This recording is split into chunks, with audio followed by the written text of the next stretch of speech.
जय हिंद प्यारे बच्चों, कैसे हैं आप सभी। आशा करता हूं आप सभी अच्छे होंगे। काफी लंबे समय बाद, जैसा आपको पता है, हमारे यहाँ यूपी में टीजीटी और पीजीटी की काफी ज्यादा वैकेंसी आने वाली है।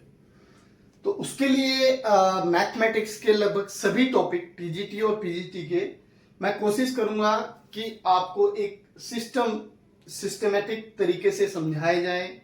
बेसिक से लेकर एडवांस तक किस तरह के क्वेश्चन पेपर में आते हैं, कहाँ पे क्वेश्चनों में वो आपको उलझाने की कोशिश करता है। तो मैं कोशिश करूंगा आपको सभी चैप्टर YouTube के माध्यम से आप तक पहुंचाए जा सके। सबसे पहले आज हम स्टार्ट करने जा रहे हैं पहला चैप्टर हमारा सेट थ्योरी। चलिए स्टार्ट करते हैं। सेट, सबसे पहले डेफिनेशन देखते हैं। A set is a well defined collection of different objects या डिस्टिंक्ट ऑब्जेक्ट। सेट क्या होता है? एक्चुअली कलेक्शन होता है, ठीक है। बहुत सारे ऑब्जेक्ट्स को इकट्ठा कर लेते हैं, उनका एक कलेक्शन सेट कहलाता है। बट कंडीशन क्या है? That should be well defined. That should be well defined. बच्चों यहां पे ध्यान देना, वेल डिफाइंड। अभी हम वेल डिफाइंड की डेफिनेशन पे जाते हैं। There must be no ambiguity about whether an object belong to the collection or not. There must be no doubt कह सकते हैं, doubt about whether an object belong to the collection or not. कहने का मतलब है कि suppose कीजिए हमने कोई कलेक्शन बनाया ऑब्जेक्ट का, बहुत सारे ऑब्जेक्ट हमने लिए, तो हम एकदम से बता सके कि ये ऑब्जेक्ट इस कलेक्शन से बिलोंग कर रहा है या नहीं कर रहा है। फॉर एग्जाम्पल, यहीं पे मैं साइड में, चलो नीचे ले लेते हैं। For example, the collection of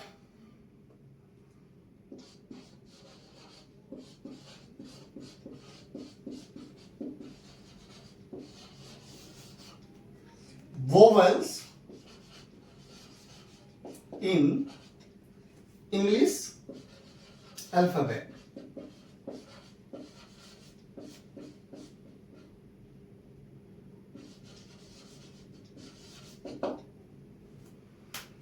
ठीक है। अब इंग्लिश अल्फाबेट में बच्चों वोवल्स कौन से होते हैं? सभी को पता है, A E I O U. A E I O U.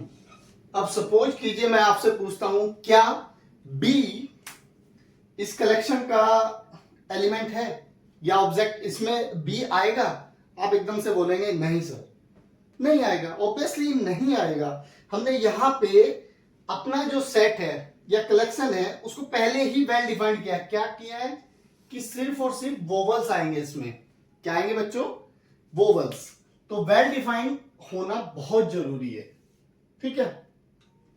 अब डिस्टिंक्ट और डिफरेंट, हर ऑब्जेक्ट या एलिमेंट आप बोल सकते हैं, वो रिपीट नहीं होना चाहिए सेट में। वो रिपीट नहीं होना चाहिए, वो अपने आप में यूनिक होना चाहिए, ठीक है। Third element, the individuals object that make up a set are called its element. अब बच्चों यहां पर ये देखिए, A E I O U, there are total 5 elements. इन पांचों को मिला के हमने क्या बनाया? सेट बनाया है। तो ये पांचों ऑब्जेक्ट्स क्या कहलाएंगे? इसके एलिमेंट कहलाएंगे, ठीक है। चलिए मैं बोर्ड रफ कर देता हूं, फिर आगे डिस्कस करते हैं बच्चों। इसके बाद आगे देखते हैं, हमारे पास आता है रिप्रेजेंटेशन ऑफ सेट। किसी भी सेट को हम दो तरीके से रिप्रेजेंट कर सकते हैं। सबसे पहले हमारे पास आता है roster method. In this method, a set is described by listing all its elements separated by commas within curly braces. जैसे let's say set A, example के तौर पे हम देखते हैं, A कोई सेट है। मैं कहता हूं इसके पास 1 से लेके 10 तक के नेचुरल नंबर है। ये छोटा बना लेते हैं। Let A is a set which have first 5 natural number. तो छोटा 1 2 3 4 5। क्या करते हैं बच्चों, हम सेपरेट करते हैं हर एलिमेंट को कोमा से और एनक्लोज करते हैं विद इन कर्ली ब्रेसेस। और किसी भी एलिमेंट को, एक चीज यहां पे ध्यान देना आप, किसी भी एलिमेंट को हम दो बार नहीं लिखेंगे। जैसे फॉर एग्जांपल एक और मैं सेट ले लेता हूं, द अल्फाबेट या द लेटर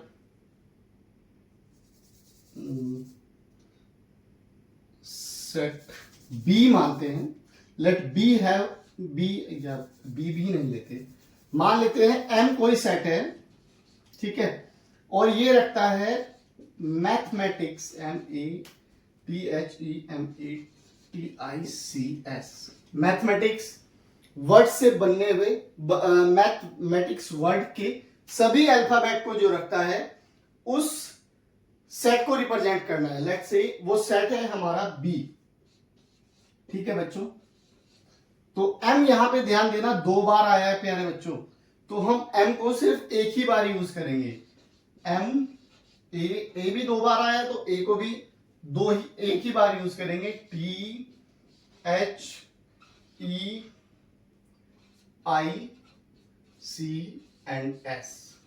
ठीक है।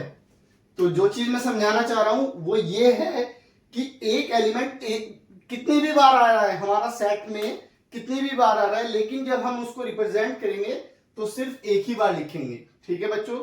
ये नोट करने वाली चीज है यहाँ पे। इसके बाद आता है हमारा सेट बिल्डर फॉर्म। इसको स्पेशली हम यूज करते हैं बड़े सेट्स के लिए, ठीक है। इनफाइनाइट जो सेट होते हैं या जिनको इसमें रिप्रेजेंट करना थोड़ा डिफिकल्ट होता है, उनको हम सेट बिल्डर फॉर्म से रिप्रेजेंट करते हैं। This method is a way to describe a set by स्टेटिंग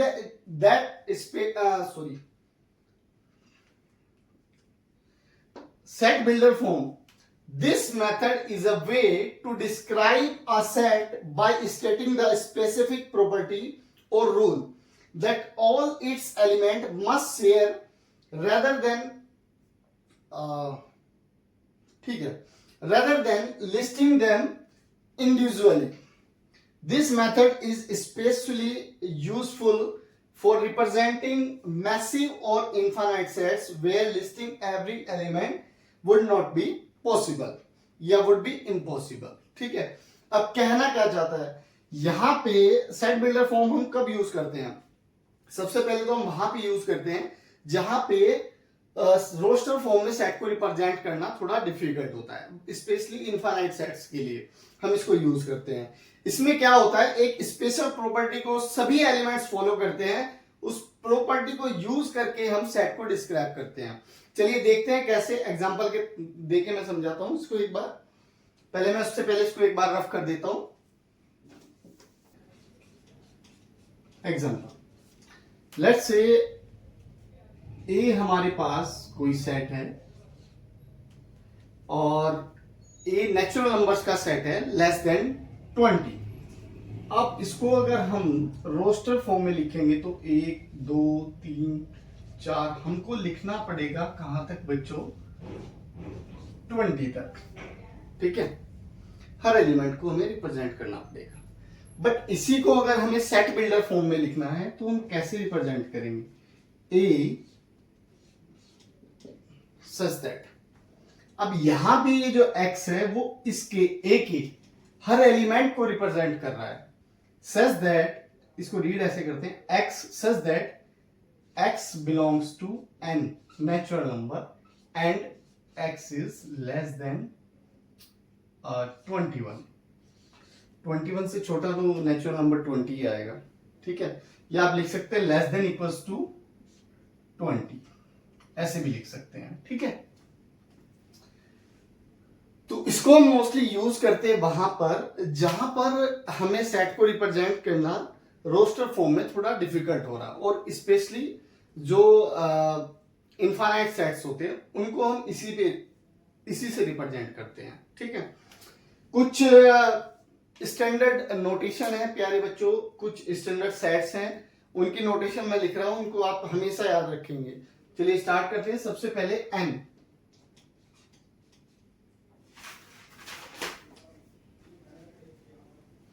N, N represent करता है the set of all natural number. ठीक है बच्चों। इसके बाद जेड, जेड हमारा इंटीजर्स को रिप्रेजेंट करता है बच्चों, the set of all integers. इसके बाद क्यू, कैपिटल क्यू, और ये सभी कैपिटल है, ध्यान रखना स्मॉल लेटर नहीं है, कैपिटल लेटर है। The set of all rational number,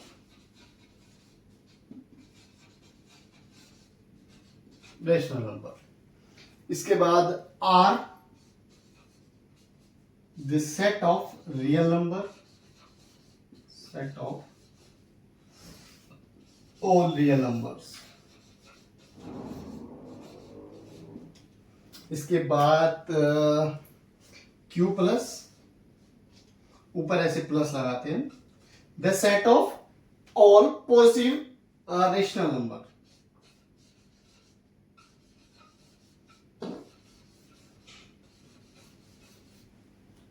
positive rational number.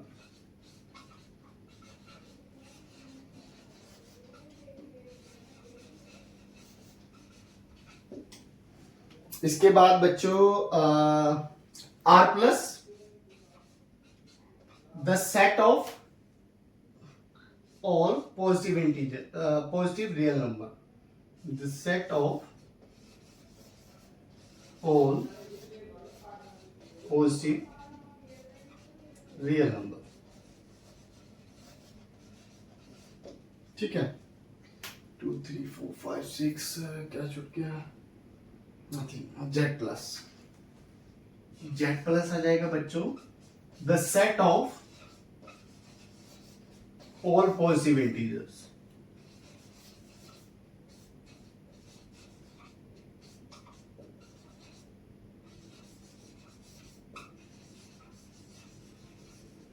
ठीक है,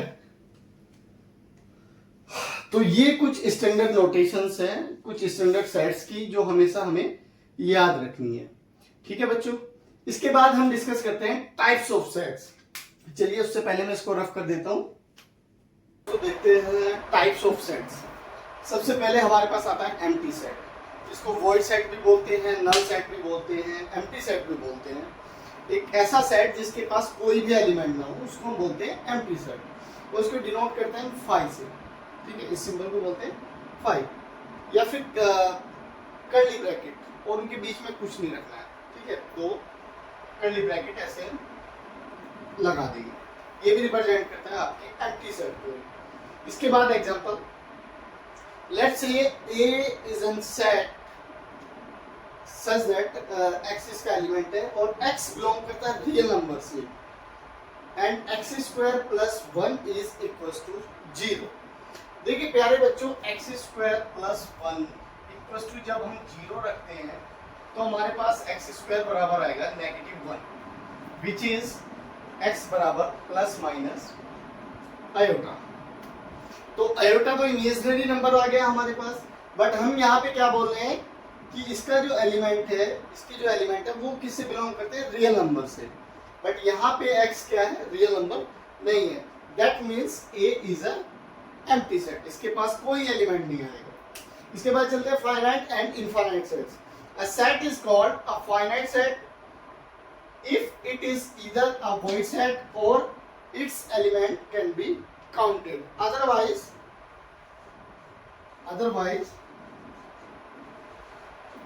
it is infinite set। ठीक है बच्चों, कोई सेट फाइनाइट सेट तब कहलाएगा या तो वो क्या होना चाहिए, एम्प्टी सेट होना चाहिए, या फिर उसके सभी जितने एलिमेंट्स हैं उनको हम क्या कर सकें, काउंट कर सकें, they should be countable. Otherwise वो क्या होगा, इनफाइनाइट सेट हो जाएगा। ठीक है, इसके बाद equal sets. Two sets A and B are said to be equal set. दो सेट A और B को हम इक्वल सेट बोलेंगे दोस्तों, कब? यदि ए का हर एलिमेंट किसके पास हो? बी के पास हो, और बी का हर एलिमेंट किसके पास हो? ए के पास हो। अच्छा, यहाँ पे मैंने लिख दिया है A is a subset of B and B is subset of A, दोनों होने चाहिए। अभी सबसेट और सुपरसेट, प्रॉपर सेट, ये सब हम आगे डिस्कस करेंगे, ठीक है। चलिए, इससे पहले मैं इसको रफ कर देता हूं, फिर हम आगे बढ़ते हैं। तो सेट के अंदर 4 बेसिक फंडामेंटल ऑपरेशन होते हैं: यूनियन, इंटरसेक्शन, कॉम्प्लीमेंट और डिफरेंस, ठीक है। सबसे पहले देखते हैं union. Union of two sets A and B include all elements that belongs to set A, set B or both, या फिर आप बोल सकते हैं combining everything together without overlapping duplicate elements. Let's say example से समझते हैं बच्चों। A आपके पास कोई सेट है जिसके पास एलिमेंट है 1, 2 and 3 and we have another set B. B के पास एलिमेंट है बच्चों, लेट्स से 4 and 5। तब आपका जो ए यूनियन, यूनियन के लिए सिंबल यू यूज करते हैं, यहां पे ध्यान देना बच्चों, यू यूनियन बी जो होगा बच्चों वो होगा 1, 2, 3, 4 and 5, ठीक है। एक और एग्जांपल देखते हैं। Let's say A is equals to 1, 2, 3 and B is equals to 2, 3, 5। तो A यूनियन B होगा बच्चों। अब यहां पे ध्यान देना, मैंने बोला combining everything together without overlapping duplicate element. Duplicate बोल सकते हो या फिर कॉमन एलिमेंट्स, ठीक है। जो भी कॉमन एलिमेंट है उनको हम एक ही बार काउंट करेंगे। यहां पे ध्यान देना, देखो 1, 2, 3 दोनों के पास है तो सिर्फ एक ही बार काउंट करेंगे, एंड 5, ठीक है। चलिए, इसके बाद देखते हैं इंटरसेक्शन। मैं इसको रफ कर दे रहा हूं कि इंटरसेक्शन दो सेट ए और बी की क्या होती है। क्या होती है भाई? दोनों के बीच में जो भी कॉमन एलिमेंट होंगे उनको हम इनकी इंटरसेक्शन में इंक्लूड करते हैं, ठीक है। अगर ए और बी के पास कोई भी कॉमन एलिमेंट नहीं है तो हम कहेंगे कि जो इनकी इंटरसेक्शन है वो क्या है? एम्प्टी सेट है, ठीक है। एग्जांपल से देखते हैं। Let's say we have a set A के पास है 1, 2, 3, 4। बी कोई सेट है जिसके पास एलिमेंट है बच्चों 2, 3, 5, 6। तो जो ए इंटरसेक्शन, अच्छा इंटरसेक्शन के लिए जो सिंबल यूज किया जाता है वो ये होता है, यू को उल्टा कर दो, A intersection B is equals to 2, 3, that's all. 2 और 3 हमारे पास कॉमन है तो इंटरसेक्शन आएगी 2 और 3। तो जो कॉमन एलिमेंट है उनको यूज करेंगे। लेट्स से यहां पे अगर 2, 3 ना होता, मैं लिख देता हूं 7 and 8, तब जो इसका इंटरसेक्शन आता वो आता एम्प्टी सेट। ऐसे लिख सकते हो या फिर आप लिख सकते हो ऐसे 5, ठीक है।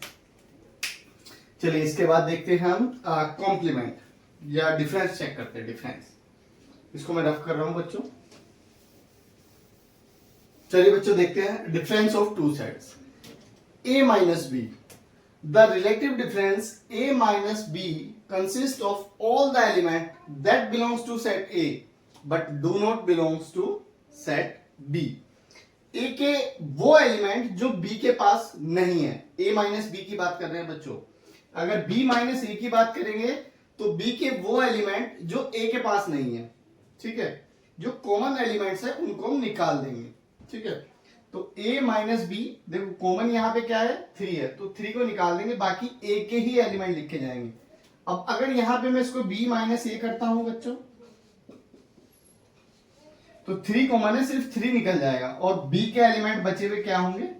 4 and 5, ठीक है। इसके बाद अब हमारा लास्ट ऑपरेशन है कॉम्प्लीमेंट ऑफ सेट्स। चलिए देखते हैं कॉम्प्लीमेंट ऑफ सेट। उससे पहले हमें एक चीज पढ़नी पड़ेगी, यूनिवर्सल सेट। ठीक है, चलिए पहले यूनिवर्सल सेट को डिफाइन करते हैं, then we will discuss complement of A set. चलिए बच्चों देखते हैं universal set. In set theory, a universal set is a set that consists या contains all possible elements, objects or number under considerations for a specific discussions or problem. It is denoted by U. देखिए universal set की बात करें तो ये सभी elements को रखता है। क्या करता है? सभी एलिमेंट्स को रखता है, डिपेंड करता है। अच्छा यहां पे डेफिनेशन में ध्यान देना, the universal set isn't fixed, it changes depending on the specific on the problem। आपकी प्रॉब्लम के अकॉर्डिंग ये चेंज होता रहेगा। ठीक है, अब सपोज करें आपने कोई सेट लिया ए, और ए लेट से ए नहीं लेते, ई ले लेते हैं। E is a set of even positive numbers 2 4 6 8। ठीक है, और ओ आपने कोई सेट लिया ओड नंबर्स का, पॉजिटिव ओड नंबर्स 1 3 5 7। ठीक है, तो यहां पे जो हमारा यू बनेगा वो बनेगा 1 2 3। ठीक है, ये सभी पॉजिटिव नंबर्स को रखेगा। ठीक है, तो एक ऐसा सेट जो जिससे भी रिलेटेड आप क्वेश्चन कर रहे हो, ठीक है, जो भी आपकी प्रॉब्लम है उससे रिलेटेड उसके हर टाइप के एलिमेंट को अगर वो रख रहा है तो वो क्या कहलाएगा? आपका यूनिवर्सल सेट। इसको डिनोट हम यू से करते हैं। एक और एग्जांपल से समझते हैं, और इसको ऑफ कर दे रहा हूं।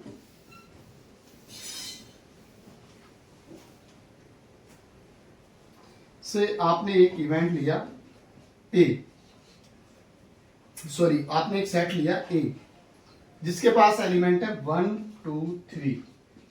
रोलिंग ए डाई, आपने डाई को रोल किया 2 3। ठीक है, और ये जो हमारे सेट है ये कहां से बने? आफ्टर रोलिंग ए डाइस। डाइस को जब हम रोल करते हैं तो कहां से कहां तक हमारे पास पॉसिबिलिटी आती है? 1 2 3 4 5 6। तो जो यूनिवर्सल सेट बनेगा इसके लिए वो होगा 1 2 3 4 5 एंड 6। आई होप आप समझ गए होंगे, नहीं समझे तो फिर से हम इसको बता सकते हैं। ठीक है, आप कमेंट कर देना वीडियो के लास्ट में। चलिए इसके बाद कॉम्प्लीमेंट हम डिस्कस करते हैं, उससे पहले मैं इसको रफ कर रहा हूं। चलिए देखते हैं complement of a set A contains all the elements in the universal set U that are not part of A. या आप इसको बोल सकते हैं, सिंबल हम यूज करते हैं, ये कॉम्प्लीमेंट का साइन है, ऊपर एक जस्ट टिक लगा देते हैं इस तरीके से, या फिर ए का कॉम्प्लीमेंट ऊपर सी बना देते हैं। ठीक है, ये इक्वल होता है यू माइनस ए, या फिर आप बोल सकते हैं हाँ u माइनस ए। एग्जाम्पल से देखते हैं बच्चों, जैसे हमारे पास ए कोई सेट है 1 2 3, और यूनिवर्सल सेट इसके लिए हमारे पास लेट से 1 2 3 4 5 6 एंड 7 ये है। तो जो हमारे पास ए कॉम्प्लीमेंट होगा वो होगा बच्चों u माइनस ए। और अभी मैंने डिफरेंस आपको बताया, क्या करते हैं u माइनस ए के लिए, जो ए का कॉमन हिस्सा है वो u से निकाल देंगे, तो हमारे पास बचेगा 4 5 6 and 7। This is a complement. ठीक है, बाकी इसके बाद हमारे पास बचता है वेन डायग्राम और कुछ फॉर्मूले हैं जो हम कल डिस्कस करेंगे। आज के लिए इतना ही, कल मिलते हैं बच्चों। जय हिंद।